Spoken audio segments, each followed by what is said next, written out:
Hello class. आज हम लोग बात करेंगे कोएगुलेज टेस्ट पे। किससे बात करने वाले हम लोग? कोएगुलेज टेस्ट। कोएगुलेज टेस्ट एक एंजाइम डिटेक्शन टेस्ट है। कौन से एंजाइम का हम डिटेक्शन कर रहे हैं? कोएगुलेज एंजाइम का।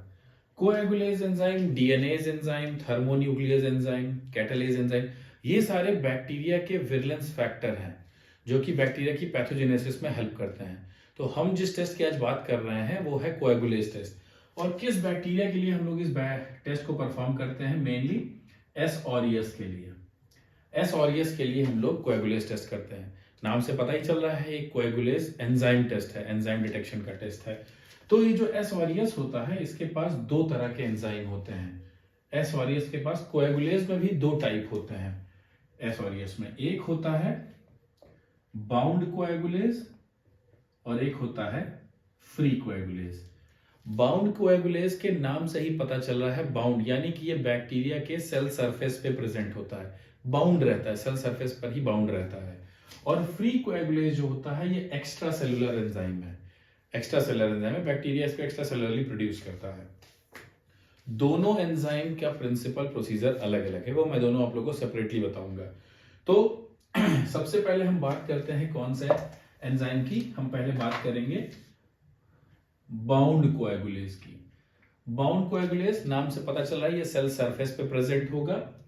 तो जो सेल सरफेस पे प्रेजेंट होगा इसको हम लोग, इसका दूसरा नाम भी है, उसको हम बोलते हैं क्लंपिंग फैक्टर। क्या कहते हैं? क्लंपिंग फैक्टर भी कहते हैं। तो अभी करता क्या है क्लंपिंग फैक्टर? ये जो प्लाज्मा में प्रेजेंट होता है फाइब्रिनोजेन, ये प्लाज्मा का पार्ट है। प्लाज्मा में प्रेजेंट होता है क्या? फाइब्रिनोजेन। तो ये जो क्लंपिंग फैक्टर है यानी कि बाउंड कोएगुलेज है जो कि बैक्टीरिया के सेल सरफेस पे प्रेजेंट होता है, ये डायरेक्टली प्लाज्मा प्रोटीन फाइब्रिनोजेन के साथ डायरेक्टली रिएक्ट करता है। और डायरेक्टली रिएक्ट करता है और रिएक्ट करके बैक्टीरिया के सेल सरफेस के ऊपर यानी सेल वॉल पे आके डिपॉजिट हो जाता है। ये क्लंपिंग फैक्टर फाइब्रिनोजेन जो कि प्रेजेंट होगा किसमें? प्लाज्मा में। तो ये प्लाज्मा के फाइब्रिनोजेन के साथ डायरेक्टली जाके बाइंड हो जाता है और फाइनली ये पूरा डिपॉजिट हो जाता है किसके ऊपर? बैक्टीरिया के सेल वॉल के ऊपर ही डिपॉजिट हो जाता है, जिसकी वजह से bacterial cell it will stick to the each other, it will stick to each other finally and clump will form. What? The clump will form. This clumping factor directly react with the fibrinogen which is present in the plasma and it will deposit it on the bacterial cell wall. So finally what will happen? यहां पर पूरा आपको क्या दिखाई पड़ेगा? एक clump का formation हो जाएगा क्योंकि बैक्टीरियल सेल जो होंगी वो एक दूसरे से जाके स्टिक हो जाएंगी और एक क्लम्प का फॉर्मेशन होगा। और ये जो क्लम्प होगा ये मैक्रोस्कोपिक होगा। क्या होगा? It is macroscopic, not microscopic. What I am saying? Macroscopic. तो ये आपको नेकेड आई से दिखाई पड़ेगा। आपको इसके लिए माइक्रोस्कोपी की जरूरत नहीं है, माइक्रोस्कोप की जरूरत नहीं है, नेकेड आई से ये दिखाई पड़ेगा। अभी प्रोसीजर में बताता हूं कि क्लम्प किस तरह से दिखाई पड़ते हैं। ये हो गया आपका क्या? ये हो गया हमारा बाउंड कोएगुलेज। Bound coagulase. अब बाउंड कोएगुलेज को हम, इसका प्रोसीजर क्या है, परफॉर्म कैसे करते हैं? हम एक क्लीन ग्लास स्लाइड लेंगे। क्या ये हम किसकी बात कर रहे हैं? ये हम बाउंड कोएगुलेज की ही बात कर रहे हैं। प्रोसीजर, एक clean grease free clean glass slide लेंगे, उस पर हम क्या करते हैं? दो सर्कल बना लेंगे। व्हाइट पेंसिल आती है उसे दो सर्कल बना लेंगे। क्या करना है हमें? यहां पर एक ड्रॉप नॉर्मल सलाइन लेना है, यहां पर भी एक ड्रॉप नॉर्मल सलाइन लेना है। पहला स्टेप है ये। उसके बाद ये जो बैक्टीरियल कॉलोनी जिसका जो कि टेस्ट बैक्टीरिया है उसकी कॉलोनी हमको वुडन स्टिक से निकालकर इस नॉर्मल सलाइन में मिक्स कर देनी है। मिक्स कर देंगे, एक ड्रॉप नॉर्मल सलाइन में मिक्स कर देंगे और मिल्क की सस्पेंशन प्रिपेयर हो जाएगा। इसमें भी हम क्या करेंगे? सेकेंड जो ड्रॉप है उसमें भी डालेंगे। एक को हम लेबल करेंगे टेस्ट की तरह और एक को लेबल करेंगे हम कंट्रोल की तरह। दोनों में हमने बैक्टीरियल कॉलोनी मिक्स करके एक मिल्क की सस्पेंशन बना लिया। अब सेकेंड स्टेप जो होगा, सेकेंड स्टेप में दोनों जो ड्रॉप थे टेस्ट और कंट्रोल के, जो पहला ड्रॉप टेस्ट वाला ड्रॉप है उसमें हम क्या डालेंगे? 1 drop plasma EDTA plasma, EDTA उसमें एडेड होगा, EDTA प्लाज्मा हम लोग यूज करते हैं। क्यों यूज करते हैं आगे बताएंगे, सिट्रेटेड प्लाज्मा क्यों नहीं यूज करते। बट ये जो हमारा कंट्रोल वाला जो ड्रॉप है उसमें हम प्लाज्मा नहीं ऐड करेंगे। यहां जो हमने मिल्की सस्पेंशन, 2 मिल्की सस्पेंशन बनाए थे, एक टेस्ट का एक कंट्रोल का। टेस्ट जो कि बैक्टीरियल वाला है, ये भी आपका बैक्टीरियल सस्पेंशन बना लिया यहां पर मिल्की सस्पेंशन। सेकेंड स्टेप में हम टेस्ट वाले में 1 ड्रॉप प्लाज्मा डालेंगे, लेकिन कंट्रोल वाले में प्लाज्मा नहीं डालेंगे। तो ये कंट्रोल है किस चीज का, कुछ स्ट्रेन, बैक्टीरियल स्ट्रेन ऐसे होते हैं जो ऑटो एग्लूटिनेशन शो करते हैं। तो ऑटो एग्लूटिनेशन शो करने को अवॉइड करने के लिए, तो चेक द ऑटो एग्लूटिनेशन, हम ये कंट्रोल यूज करते हैं। मतलब केवल हम 1 ड्रॉप नॉर्मल सलाइन लेंगे, बैक्टीरियल कॉलोनी जो कि टेस्ट कॉलोनी थी उसको हम मिक्स करेंगे, प्लाज्मा ऐड नहीं करेंगे। प्लाज्मा फिर वो पूरा स्टेप फॉलो होने लगेगा, क्योंकि बैक्टीरियल स्ट्रेन अगर जो होगा, अगर रियल में एंजाइम का प्रोडक्शन कर रहा है और ऑटो एग्लूटिनेशन भी शो कर रहा है, तो हम इसको डिफरेंशिएट नहीं कर पाएंगे। तो इसी चीज को रूल आउट करने के लिए, ऑटो एग्लूटिनेशन को रूल आउट करने के लिए इस वाले ड्रॉप में हम प्लाज्मा ऐड नहीं करेंगे। तो ये एज अ कंट्रोल होगा और ये हमारा टेस्ट होगा। दोनों में स्ट्रेन हमने टेस्ट स्ट्रेन ही डाले थे, बट जो कंट्रोल स्ट्रेन है उसमें हम प्लाज्मा नहीं ऐड करेंगे, वो एज अ कंट्रोल होगा ऑटो एग्लूटिनेशन को रूल आउट करने के लिए। जैसे ही थर्ड स्टेप का मतलब, जैसे आपने 1 ड्रॉप प्लाज्मा डाला, विद इन 10 सेकेंड अगर यहां पर आपको टेस्ट वाले ड्रॉप में क्लंपिंग दिखाई पड़ रही है, विजिबल क्लंपिंग, अगर विजिबल क्लंपिंग दिखाई पड़ रही है, बड़े बड़े क्लम्प्स दिखाई पड़ रहे हैं, इसका मतलब इट इज पॉजिटिव। अगर 10 सेकेंड तक आपको कोई क्लंपिंग नहीं दिखाई पड़ी, मिल्की सस्पेंशन भी है, उसमें कोई ग्रेन्यूल का फॉर्मेशन, क्लंपिंग नहीं दिखाई पड़ रही है, वो निगेटिव है। ठीक, कंट्रोल में अगर आपको कंट्रोल में क्लंपिंग दिखाई पड़ने लगी, इसका मतलब क्या है, जो स्ट्रेन है वो ऑटो एग्लूटिनेशन शो कर रहा है। ठीक, ये हमारा हो गया क्या, बाउंड कोएगुलेज। अब हम बात करते हैं किसकी, फ्री कोएगुलेज की। फ्री कोएगुलेज जो होता है उसको एक फैक्टर की रिक्वायरमेंट होती है जो कि प्लाज्मा में होता है, उसको हम बोलते हैं CRF, कोएगुलेज रिएक्टिंग फैक्टर। क्या कहते हैं, कोएगुलेज रिएक्टिंग फैक्टर। अभी जो कोएगुलेज रिएक्टिंग फैक्टर होता है, ये बैक्टीरिया के कोएगुलेज एंजाइम के साथ जाकर बाइंड कर जाता है और एक कॉम्प्लेक्स का फॉर्मेशन करता है। क्या कॉम्प्लेक्स, इसको बोलते हैं कोएगुलेज CRF कॉम्प्लेक्स। अब ये CRF कॉम्प्लेक्स क्या करेगा, ये थ्रोम्बिन की तरह काम करेगा और फाइब्रिनोजेन को फाइब्रिन में कन्वर्ट कर देगा। फाइब्रिन क्या, क्लॉट। तो ये कॉम्प्लेक्स इस रिएक्शन में हेल्प करेगा और फाइब्रिनोजेन को फाइनली कन्वर्ट कर देगा फाइब्रिन क्लॉट में। ठीक, ये है हमारा किसका, फ्री कोएगुलेज का प्रिंसिपल। तो फ्री कोएगुलेज के लिए हमको क्या रिक्वायरमेंट है, CRF फैक्टर की, जो कि प्लाज्मा में प्रेजेंट होगा, उसका एक्टिवेशन होगा CRF का, और वो CRF क्या करेगा, बाइंड कर जाएगा फ्री कोएगुलेज के साथ और फाइब्रिनोजेन को फाइब्रिन में कन्वर्ट कर देगा। तो activation of CRF, then CRF will bind with the free coagulase and finally what it will do, it will help for the conversion of fibrinogen into fibrin clot.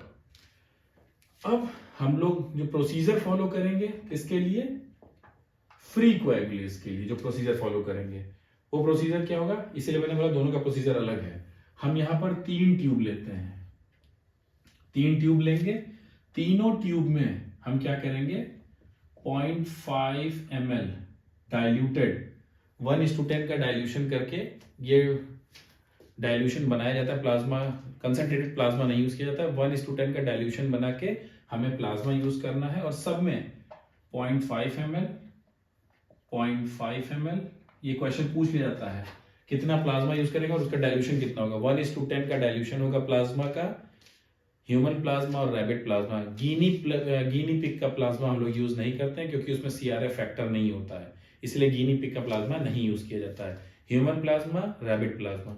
सिट्रेटेड plasma नहीं use करना है, सिट्रेटेड plasma, क्योंकि bacteria, अगर सिट्रेटेड plasma होगा तो bacteria citrate को use कर सकता है एज अ कार्बन सोर्स, वहां पर फॉल्स पॉजिटिव आने के चांस हो सकते हैं, इसीलिए हम लोग EDTA प्लाज्मा यूज करते हैं।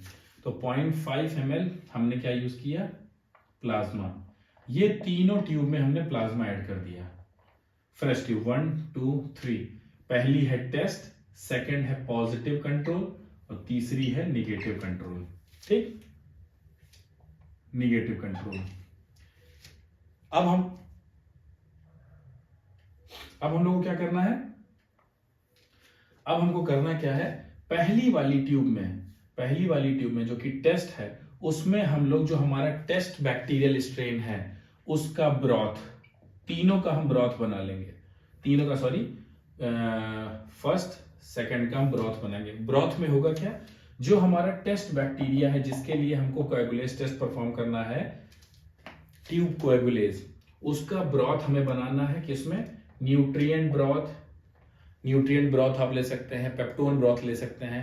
पेप्टोन ब्रॉथ में हम लोग क्या करेंगे, बैक्टीरिया की कॉलोनी को मिक्स करेंगे, इमल्सिफाई करेंगे, हैवी इनोकुलम लेंगे, ट्यूब में इनोकुलेट करके उसका ब्रॉथ बनाएंगे, और उस ब्रॉथ से कितना, 0.1 ml, ये जो टेस्ट बैक्टीरिया था उसकी प्लेट है, उससे हमने न्यूट्रिएंट ब्रॉथ बनाया, और उस न्यूट्रिएंट ब्रॉथ से 0.1 ml हमने ट्रांसफर किया पहली ट्यूब में, जो कि टेस्ट वाली ट्यूब है। इसी तरह से जो बैक्टीरिया एस ऑरियस का कंट्रोल स्ट्रेन होता है, उसका भी हम क्या करेंगे, ब्रॉथ बना लेंगे, और ब्रॉथ बनाने के बाद वहां से हम क्या करेंगे, 0.1 ml, 0.1 ml पहली वाली ट्यूब में, टेस्ट वाले ब्रॉथ में, सेकंड कंट्रोल वाले में, एस ऑरियस का कंट्रोल का जो ब्रॉथ है वो हम ट्रांसफर करेंगे। और जो थर्ड हमारा निगेटिव कंट्रोल है, इसको हम लोग क्या कहते हैं, ये स्टेराइल ब्रॉथ रहता है। स्टेराइल ब्रॉथ से 0.1 ml, स्टेराइल ब्रॉथ का मतलब इसमें कोई भी बैक्टीरिया का कॉलोनी नहीं मिक्स है, ये स्टेराइल ब्रॉथ है। न्यूट्रिएंट ब्रॉथ हो सकता है, पेप्टोन वाटर हो सकता है, तो यहां से हमें जस्ट स्टेराइल, इसमें कोई बैक्टीरियल का इनोकुलम मिक्स नहीं है, हमें ट्रांसफर कर देना है थर्ड वाले ट्यूब में। तो हमारे पास 3 ट्यूब हो गई, टेस्ट, कंट्रोल, पॉजिटिव कंट्रोल है, निगेटिव कंट्रोल। टेस्ट वाले में हमने बैक्टीरिया का जो टेस्ट परफॉर्म कर रहे हैं वो बैक्टीरिया का सस्पेंशन डाला, सेकंड वाला में पॉजिटिव बैक्टीरिया का एस ऑरियस का कंट्रोल स्ट्रेन का ब्रॉथ डाला, और थर्ड वाला स्टेराइल ब्रॉथ डाला। सब में 0.5 ml ऑलरेडी प्लाज्मा प्रेजेंट है। अब इसको हम इंक्यूबेट करेंगे कितना, 37 डिग्री सेंटीग्रेड पर 4 घंटे के लिए।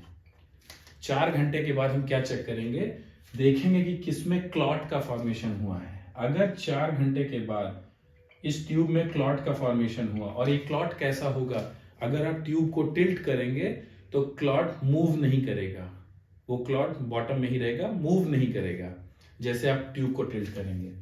कंट्रोल स्ट्रेन में भी आपको क्लॉट दिखाई पड़ेगा, क्योंकि ये एस ऑरियस का कंट्रोल स्ट्रेन है। जो लास्ट वाली निगेटिव कंट्रोल है उसमें कोई भी क्लॉट दिखाई नहीं पड़ेगा। वो चेक करने के लिए वो क्या है, इसको एक्चुअली कहा जाता है प्लाज्मा कंट्रोल। क्या कहते हैं, हमारा प्लाज्मा कहीं ऑटो एग्लूटिनेशन तो नहीं शो कर रहा है। इसको रूल आउट करने के लिए हम लोग यहाँ पर थर्ड ट्यूब में कोई भी बैक्टीरियल सस्पेंशन नहीं डालते हैं, स्टेराइल ब्रॉथ लेते हैं और 0.5 ml प्लाज्मा लेते हैं। तो ऑटो एग्लूटिनेशन ऑफ प्लाज्मा को रूल आउट करने के लिए हम लोग तीसरी ट्यूब यूज करते हैं। अब इंपॉर्टेंट नोट क्या है, 4 घंटे के बाद अगर आपने देखा और 4 घंटे के बाद आपको पहली वाली ट्यूब यानी टेस्ट, जो पहला टेस्ट है उस ट्यूब में कोई भी क्लॉट नहीं दिखाई पड़ रहा है, तो इसका मतलब ये नहीं है वो निगेटिव हो गया है। ठीक, कभी कभी कुछ बैक्टीरियल स्ट्रेन लेट में क्लॉटिंग शो करते हैं, तो ऐसे के लिए आपको क्या करना है, आपको फिर 24 आवर्स के लिए ट्यूब को रूम टेम्परेचर पर इंक्यूबेट कर देना है। दूसरी चीज, ऐसा भी हो सकता है कि आप ओवरनाइट इंक्यूबेशन करोगे तो भी 4 घंटे के बाद आपको क्लॉटिंग दिखाई पड़ेगी। पहले 4 घंटे के बाद आपको क्लॉटिंग दिखाई पड़ेगी, लेकिन आप उसको अगर लॉन्ग टर्म के लिए इंक्यूबेट करते हैं, फॉर एग्जांपल 24 आवर्स के लिए, तो हो सकता है आपका जो क्लॉट बना था वो डिसॉल्व हो चुका हो। ऐसा क्यों होता है, क्योंकि कुछ बैक्टीरिया क्या करते हैं, ऑटोलाइसिन का प्रोडक्शन करते हैं। वो क्या करता है, जो भी क्लॉट बनता है उसको डिसॉल्व कर देता है। तो ये दोनों चीज आपको दिमाग में रखनी है। क्लियर, तो ये हमारा हो गया क्या, tube coagulase and bound coagulase, tube coagulase and bound coagulase का प्रिंसिपल एंड प्रोसीजर। तो मेन चीज क्या हो गई, ट्यूब कोएगुलेज के केस में, ट्यूब कोएगुलेज कौन सा कोएगुलेज हम टेस्ट कर रहे हैं, फ्री कोएगुलेज। ट्यूब कोएगुलेज का मतलब है फ्री कोएगुलेज। और अगर हम बात करते हैं स्लाइड कोएगुलेज की, तो स्लाइड का मतलब है बाउंड कोएगुलेज। ठीक है, तो tube is free coagulase, slide is bound coagulase. अब इसमें आदमी को कंफ्यूजन हो जाती है कि सर स्लाइड कौन सा है, ट्यूब कौन। तो जो ट्यूब होगा हम लोग इस तरह से याद करते थे कि ट्यूब होगा तो वो सेक्रेटरी फॉर्म में होगा, वो सस्पेंशन में आ जाएगा, इसीलिए ट्यूब फ्री कोएगुलेज।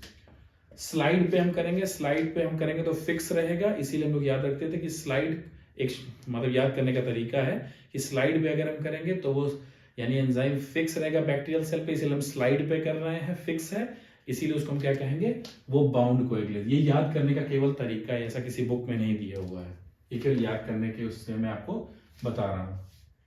ठीक, तो स्लाइड हो गया। ट्यूब टेस्ट में सीआरएफ की जरूरत होती है, कोएगुलेज रिएक्टिंग फैक्टर की। स्लाइड में कोई भी जरूरत नहीं होती है सीआरएफ की। स्लाइड को हम एक और नाम देते हैं क्लम्पिंग फैक्टर, यानी कि बाउंड कोएगुलेज का दूसरा नाम क्या है, क्लम्पिंग फैक्टर भी है। अच्छा, कौन कौन सी बैक्टीरिया की स्पीशीज हैं जो पॉजिटिव होती है, एस ऑरियस सब species aureus tube positive, slide positive, but सब स्पीशीज एनारोबियस जो होता है वो ट्यूब पॉजिटिव होता है और स्लाइड निगेटिव होता है। एस ऑरियस की सब स्पीशीज एनारोबियस ट्यूब पॉजिटिव होगी बट स्लाइड निगेटिव होगी। एस ऑरियस एपिडर्मिटिस ये दोनों निगेटिव होता है, ट्यूब और स्लाइड ये दोनों निगेटिव होगा। एस ऑरियस सेप्रोफाइटिकस ये भी निगेटिव, ट्यूब भी निगेटिव, स्लाइड भी निगेटिव। इन दोनों को हम क्या कहते हैं, कॉन्स, कोएगुलेज निगेटिव स्टेफाइलोकोकस, एपिडर्मिडिस और सेप्रोफाइटिकस को। एस ऑरियस बता ही दिया, ट्यूब भी पॉजिटिव, स्लाइड भी पॉजिटिव। इसके बाद आता है इंटरमीडियस, ये वाइवा में पूछा जाता है, और कौन कौन सी स्पीशीज होती है ट्यूब पॉजिटिव, स्लाइड निगेटिव, ये वाइवा टाइप में पूछा जाता है। इंटरमीडियस भी बोथ पॉजिटिव। एस ऑरियस लग्ड्यूनेंसिस,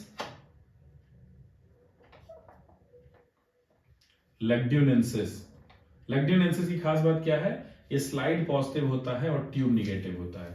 ये वाइवा में बहुत पूछा था, कौन सी स्पीशीज ऐसी होती है स्टेफाइलोकोकस की जो स्लाइड पॉजिटिव होती है, ट्यूब निगेटिव होती है, लग्ड्यूनेंसिस। इंटरमीडिएट, स्लाइड, ट्यूब दोनों पॉजिटिव होता है।